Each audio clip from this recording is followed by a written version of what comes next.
سورہ انبیاء کا تیسرا رکوع شروع ہوا ہے۔ آیت نمبر 30 تا 32 تلاوت کی گئی ہے۔ گزشتہ درس میں اس بات کا ذکر تھا کہ اللہ تعالیٰ کے سامنے کل کائنات وہ عاجز اور مطیع ہے، اللہ کی مخلوق ہے۔ فرشتے اللہ تعالیٰ کی نافرمانی نہیں کرتے، اطاعت گزار ہیں، اللہ تعالیٰ کا خوف دل میں رکھتے ہیں اور اللہ کی اولاد نہیں ہے۔ اور جو شخص اللہ تعالیٰ کے ساتھ شریک ہونے کی کوشش کرے گا یا ٹھہرانے کی کوشش کرے گا تو اس کے لیے سزا جہنم کی ہے۔ یہ جو رکوع شروع ہوا ہے اس کی ابتدا اور اس کے بعد آنے والے دوسرے رکوع کی جو 5واں رکوع ہے، ان دونوں کی ابتدا توحید کے دلائل سے ہے۔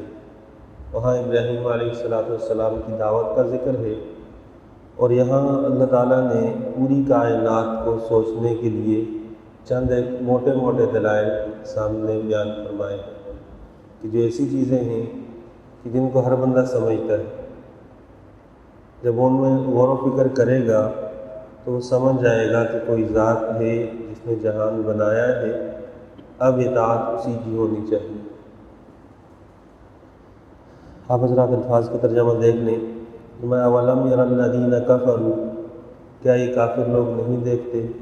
ان السماوات والارض کانتا رتقا، نہ دیکھنے سے مراد نہیں جانتے، ان کو اس بات کا علم نہیں ہے کہ آسمان اور زمین یہ دونوں بند تھے، ملے ہوئے تھے، ففتقناہما، پھر ہم نے کھول دیا ان دونوں کو، رتقا ففتقناہما۔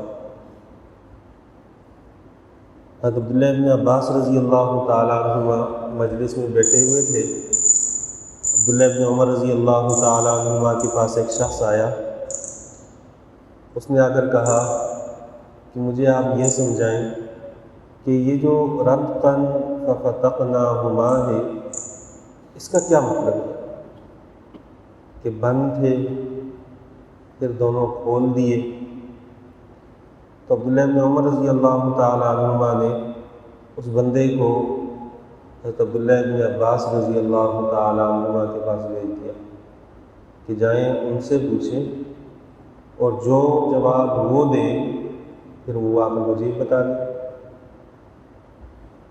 تو وہ گیا، عبداللہ ابن عباس رضی اللہ تعالیٰ عنہما رئیس المفسرین ہیں، اللہم فقہہ فی الدین معلمہ الکتاب، پیغمبر صلی اللہ علیہ وسلم نے ان کے لیے دعا کی ہے کہ یا اللہ ان کو قرآن کریم کی سمجھ دے، دین کی سمجھ دے۔ تو ان کے پاس جب گئے، ان سے پوچھا کہ یہ کانتا رتقا ففتقناہما، بند تھے ہم نے کھول دیے، اس کا کیا مطلب ہے؟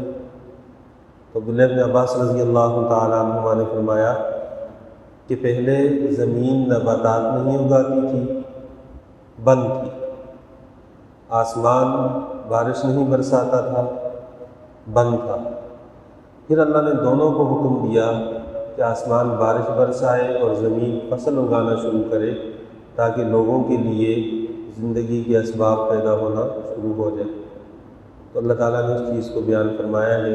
عبداللہ ابن عمر رضی اللہ تعالیٰ عنہما کو جب پتہ چلا تو انہوں نے نہایت خوشی کا اظہار فرمایا کہ یہ بات جو انہوں نے کی ہے یہ واقعی مفسر قرآن نہیں کر سکتا ہے کہ پہلے بند تھے پھر اللہ تعالیٰ نے ان کو کھول دیا۔ ہمارے زمانے میں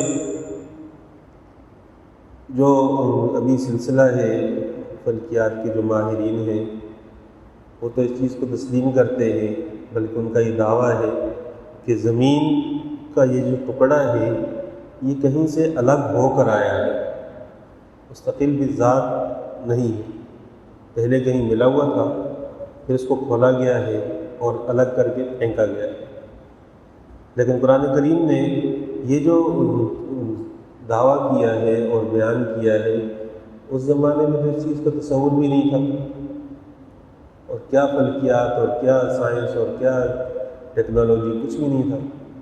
فرمایا کہ وَجَعَلْنَا مِنَ الْمَاءِ كُلَّ شَيْءٍ حَيٍّ، اللہ نے انسان کے لیے زندگی اور معاش کا انتظام کیا، اور بنایا ہم نے پانی سے ہر جاندار چیز کو۔ ہر جاندار چیز، اس وقت تو پوری دنیا تسلیم کرتی ہے کہ جاندار چیز میں پانی کا عنصر لازمی شامل ہوتا ہے، لیکن آپ تھوڑی دیر کے لیے تصور کریں کہ جس زمانے میں قرآن نے یہ کہا ہے، اس زمانے میں کیا تحقیق تھی، اور اس نبی کی زبان سے کہلوایا گیا کہ جس نے کبھی کسی کے پاس کچھ پڑھا ہی نہیں، ان کی تعلیم کا ذریعہ اللہ تعالیٰ جبریل علیہ السلام کو وحی دیتے، اور وہ پیغمبر صلی اللہ علیہ وسلم دہرا لیتے۔ یہ تعلیم تھی،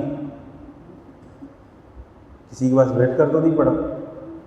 تو وہ نبی اگر یہ کہے کہ ہر چیز کے اندر پانی کا عنصر شامل ہے، اور پھر 1400 سال کے بعد تحقیق سے بھی یہ بات ثابت ہو، تو یہ سائنس کی حقانیت کی دلیل نہیں ہے، سائنس قرآن کی تائید کر رہی ہے۔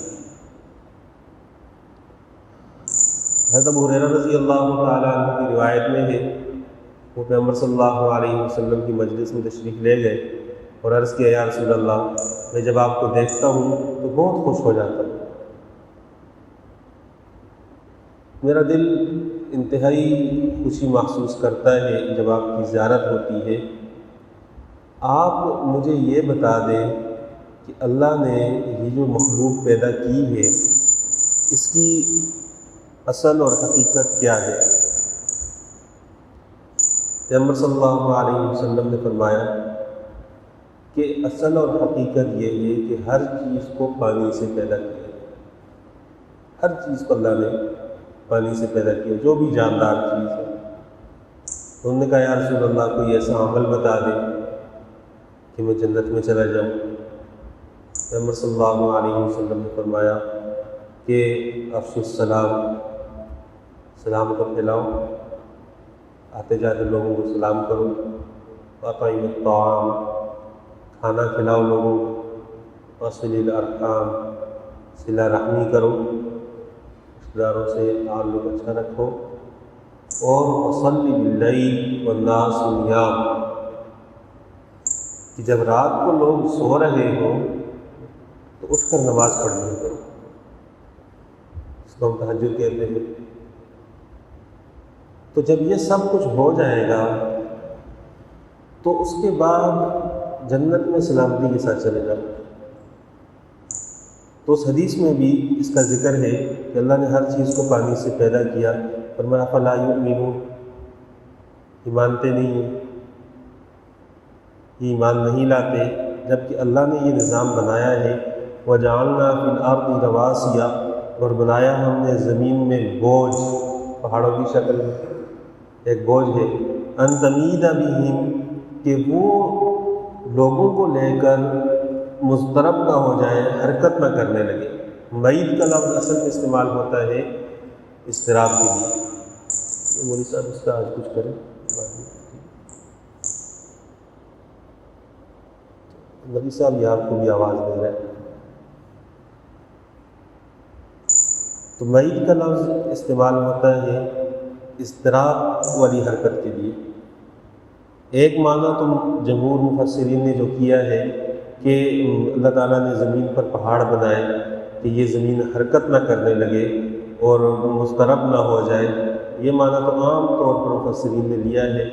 شاہ ولی اللہ محدث دہلوی رحمہ اللہ نے اس آیت کا مفہوم یہ بیان کیا ہے کہ اللہ نے زمین کو ٹھہرایا ہے کہ لوگوں کی زندگی میں اضطراب نہ ہو،